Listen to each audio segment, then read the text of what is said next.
Eu trabalho no Nossas. O Nossas é uma organização que impulsiona o ativismo democrático e solidário aqui no Brasil. E eu também sou doutoranda lá na ECO, na UFRJ. Meu projeto é sobre tecnologias de reconhecimento facial, enfim, eu estudo um pouco isso. Então, já estou dentro desse ramo do estudo das tecnologias já faz algum tempo, assim. Mas é claro que a pandemia trouxe isso de forma muito mais concreta e sólida, né? Porque a gente não teve o tempo de se adaptar a esse novo mundo, né? O isolamento veio, ninguém sabia direito o que era esse vírus, e aí no dia seguinte a gente já teve que mudar toda a nossa atuação para uma atuação que era online, né? Que era porque para a gente se prevenir da pandemia a gente precisava ter distanciamento social e precisou migrar isso tudo muito rapidamente para o online. E muito embora a gente tivesse um conhecimento grande de como as coisas funcionam online, porque lá no Nossos a gente trabalha muito, tem uma atuação muito forte online, que é na internet, fazer mobilizações pela internet, pressão pela internet, isso também ficou um pouco confuso, porque tudo que a gente faz, a gente precisa organizar pessoas em torno de uma causa, né? E aí, como que você organiza essas pessoas se você não está na rua, se você não está fazendo essa atuação mais direta? Então, a gente teve que se reprogramar. E eu acho que as plataformas que já são amplamente divulgadas, né, já são utilizadas, foram uma das soluções que a gente encontrou para conseguir mobilizar essas pessoas. Falando de um exemplo, a campanha Covid-19 nas favelas foi uma campanha de financiamento coletivo que a gente fez aqui no Rio de Janeiro para conseguir arrecadar alimentos e insumos, água, produtos de limpeza para 10 coletivos de favelas aqui da cidade. E aí a gente se mobilizou, tipo, procurando esses grupos no Facebook, que é uma plataforma já amplamente utilizada, e fazendo tudo via WhatsApp. E aí, tipo, desde o contato, desde fazer a lista de transmissão, desde encontrar onde estão essas pessoas que precisam de ajuda, tudo isso a gente fez basicamente via WhatsApp e, é claro, encontrando novas formas de comunicação, tipo mandando mais áudio, mandando card, em vez de ficar mandando textão e tal. Então, essa foi uma das grandes adaptações que a gente fez. É claro que a gente sabe que o WhatsApp e essas ferramentas servem ao capital, né? Tipo, o Mark Zuckerberg nunca ganhou tanto dinheiro fazendo isso, mas a gente também não acha que é só ruim, sabe? Que elas também têm um potencial muito grande de conseguir contribuir com causas e com pessoas, e para a gente não fazia sentido inventar uma outra coisa, inventar uma outra plataforma que ninguém ia utilizar, sendo que já tem aquilo que está ali, né, que é o WhatsApp, o Facebook e o Instagram. Então, a gente só melhorou o uso dessas plataformas que já existiam e tem utilizado desse jeito até hoje. Hoje em dia a gente já está muito mais adaptado, né, com esse formato de reunião online, de fazer tudo pelo telefone, de fazer tudo pelo computador, mas nesse início, assim, essa transição foi bastante difícil, muito mais para os beneficiários, né, dos nossos projetos, porque, em geral, a gente fazia reuniões na rua, encontrava em algum lugar, mas eu acho que agora já está muito mais as pessoas já estão muito mais apropriadas, né, dessas tecnologias e dos usos diferentes que a gente pode fazer disso, ao invés de só ser um canal de troca de mensagens e tal, a gente fazer outros usos também dessas plataformas que já existem. A gente, antes da pandemia, a gente lidava com e-mail, todas essas plataformas comuns, né? E-mail, fazer reunião pelo Zoom, pelo Meet e tal. Mas aí, não tendo a possibilidade de estar na rua, a gente começou a usar só isso, né? Tipo, a tentar melhorar o uso dessas plataformas. E aí, no WhatsApp, como eu citei, a gente começou, por exemplo, quando a gente tinha que falar com um beneficiário, alguém que precisava de uma cesta básica, por exemplo, não adianta você escrever um textão, tipo, vai lá, busca, faz assim, pressiona aqui, clica aqui, entra nesse e-mail e tal. Então, a gente mandava áudio para essas pessoas, porque é a maneira como elas se comunicam, e aí ficava fazendo essa troca via áudio, sabe? Ou cards, que são, tipo, fazer um cartãozinho com todas as informações importantes, e enviar também pelo WhatsApp, postar isso nas redes sociais, mandar mais pelo inbox das pessoas, né? Elas usam muito o Messenger também, mandar coisas pelo Messenger que eram coisas que a gente não fazia antes da pandemia. A gente não tinha um serviço de WhatsApp, por exemplo.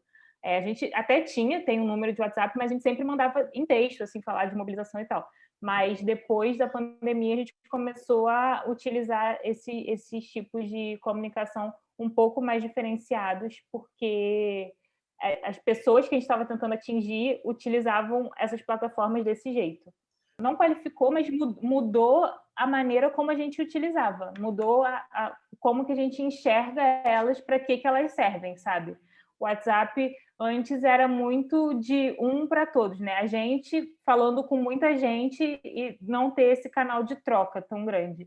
E eu acho que depois da pandemia, essa troca começou a acontecer de maneira mais concreta, sabe? E eu acho que isso aconteceu não só com o meu projeto, mas de modo geral. Assim, por exemplo, a comunicação comunitária, as pessoas das favelas, por exemplo, começaram a fazer informes sobre a pandemia para as pessoas da própria favela, sabe? Aí tem uma liderança lá, um jornal comunitário que fala: lave as mãos, fique em casa, abre as janelas e tal. Essa comunicação começou a acontecer de maneira muito mais fluida e não era só o jornal em si, sabe? Então, teve gente que alugou carro de som, por exemplo, para ficar passando pela favela, avisando como que isso funcionava. Então, acho que melhorou o uso, né, dessas plataformas para conseguir falar com o maior número de pessoas possível. Acho que é o conhecimento, tipo, conhecer como essas plataformas funcionam, quais são as intenções, né, dessas plataformas, porque é isso, o WhatsApp é essa ferramenta que pode ter um bom uso dela, mas ela também foi responsável, por exemplo, pelo disparo de fake news durante o período eleitoral, por exemplo. Então, eu acho que conhecer esse caminho, assim, conhecer quais são os bons usos dessas plataformas é a maior dificuldade.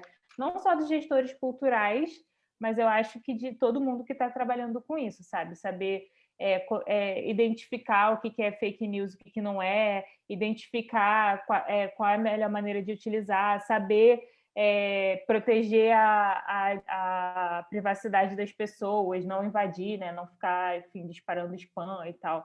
Então, acho que conhecer mais profundamente assim, os bastidores da plataforma, das plataformas, é a maior dificuldade. E eu acho que entre os gestores culturais é saber monetizar o seu conteúdo também, sabe? Na hora de fazer, por exemplo, tiveram várias lives lá no auge da pandemia. E aí, quem tem muito investimento, cantor lá famoso, vai conseguir um patrocínio. Agora, o cara que não tem nenhum recurso, como que ele faz para monetizar isso, sabe? Isso é muito difícil, não é muito complexo, não é tão simples, só entra lá no YouTube e faz uma live, sabe? Então, acho que conhecer esses mecanismos, esse saber está muito concentrado na mão de umas pessoas, né? E outras que não conseguem acessar ficam ali patinando, né, no meio do caminho. Então, acho que tem essa dificuldade também. Se você sabe monetizar, você ganha. Se você não sabe, você não ganha. Assim, acho que o setor cultural foi super afetado, né, pela pandemia, principalmente a galera que vive de show, de fazer as coisas. E aí, quando isso vai para o ambiente online, você precisa dominar essas plataformas para você conseguir fazer isso, né? Tipo, fazer uma peça online, por exemplo, não é só o ator sentar na frente da câmera e começar a encenar. Então, exige toda uma infraestrutura bem específica que está na mão de poucas pessoas. E aí, quem não domina essa técnica foram as pessoas que foram grandemente afetadas, né? Que ficaram sem ter nenhum tipo de recurso, sem ter como sobreviver durante essa pandemia. Então, acho que é isso, assim, dominar a técnica do digital, né, das plataformas, é muito importante para quem trabalhava, né, com o público diretamente, e quem não conseguiu ficou para trás, né? Está ficando para trás. Eu acho que, falando do Rio de Janeiro, né? O Rio de Janeiro tem esse capital cultural enorme, de um monte de gente, vários fazedores de cultura, que também ofereceram, né, propuseram soluções para o governo para que eles não ficassem tão para trás assim. Então, acho que uma das coisas para equalizar essa conta é investimento público, porque isso é social, né? Tipo, a cultura faz parte do social, né? Do bom convívio, enfim, da sociedade. O investimento público é o passo número 1, sabe? Para que as coisas fiquem mais equiparadas. Mas, uma vez que a gente está no Brasil, dessas desigualdades históricas que estão aí há muito tempo, fica muito mais difícil, né? De equilibrar essa balança, porque a balança não está equilibrada em lugar nenhum, né? Em todos os lugares, em todos os setores, sempre tem alguém que está ganhando muito e alguém que não está ganhando nada. Mas eu acho que investir em políticas públicas consistentes, eu acho que é o primeiro passo. Assim. Eu acho que as comunidades, já tem muitos dados falando isso, né? As favelas foram as localidades mais afetadas pela pandemia, em número de mortalidade, em número de tanto em termos de mortalidade, né, de letalidade, quanto em termos de investimento em política pública, por exemplo. No ano passado, o governo investiu muito pouco no melhoramento, né, dessas comunidades para as pessoas atravessarem a pandemia. Eu acho que a desigualdade se acentuou ainda mais, sobretudo com o fim do auxílio emergencial, então um monte de gente sendo jogada para a miséria, para a pobreza, e eu acho que vai ser muito difícil recuperar esse déficit. Assim, acho que vai levar muitos anos até a gente conseguir voltar ao que a gente estava, sabe? Porque a gente já estava mal. E agora a gente ficou, a distância ficou ainda maior, e eu acho que vai levar muito tempo até a gente se recuperar. Na educação, por exemplo, a educação pública, algumas escolas voltaram agora, né, escolas municipais, mas só 30 escolas no Rio de Janeiro inteiro, que tem mais de 500 escolas. Então, tipo, essas crianças que estão indo para a escola, que estão tendo as condições e tal, estão ficando à frente das crianças que não têm nem a escola não tem nem água para as crianças lavarem as mãos e sabe Deus quando elas vão voltar, sabe? Vão poder voltar.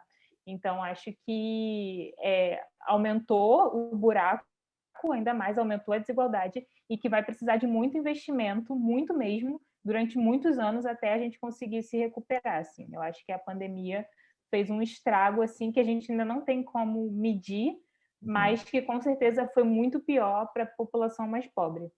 E eu acho que agora a conta da pandemia chega justamente como uma bomba, assim, sabe? Só espalhou o efeito que já estava ali há muito tempo. E é muito fácil para os governantes jogarem a culpa, né, dos índices que ficaram péssimos daqui até o final do ano, jogar tudo isso para cima da pandemia. Mas eu acho que existem dados concretos de que esse problema já vinha mal há muito tempo e que agora vai piorar. Então, acho que fazer esse paralelo de tipo, olha, já estava mal e agora está muito pior, também serve de incentivo para que políticas públicas sejam feitas a partir de dados existentes, né? A partir de materiais consistentes. Mas, com certeza, esse déficit vai ter um efeito muito grande durante muito tempo ainda. Porque um ano de escola, alguém falou uma coisa desse tipo esses dias no jornal, que é a falta de um ano de escola, o impacto é de 5 anos no total, sabe? As crianças que não foram para a escola durante o ano passado inteiro, que provavelmente não vão ao longo desse ano, imagina, 10 anos de atraso educacional que vai ter. E é isso, a gente vai precisar lidar com isso. E não dá para deixar tudo também só na mão do Estado, né? Eu acho que a população tem que propor soluções também, propor alternativas para que esse buraco fique um pouco menos fundo, né? E eu acho que a sociedade civil, o terceiro setor, vem fazendo isso, vem fazendo essa discussão, esse debate, mas precisa também de investimento e comprometimento de quem tem os instrumentos ali de colocar o financiamento, de colocar o dinheiro, de olhar para esses lugares, né? Então, acho que temos um longo caminho pela frente, mas eu acho que ainda vai demorar até a gente sair dessa, sabe?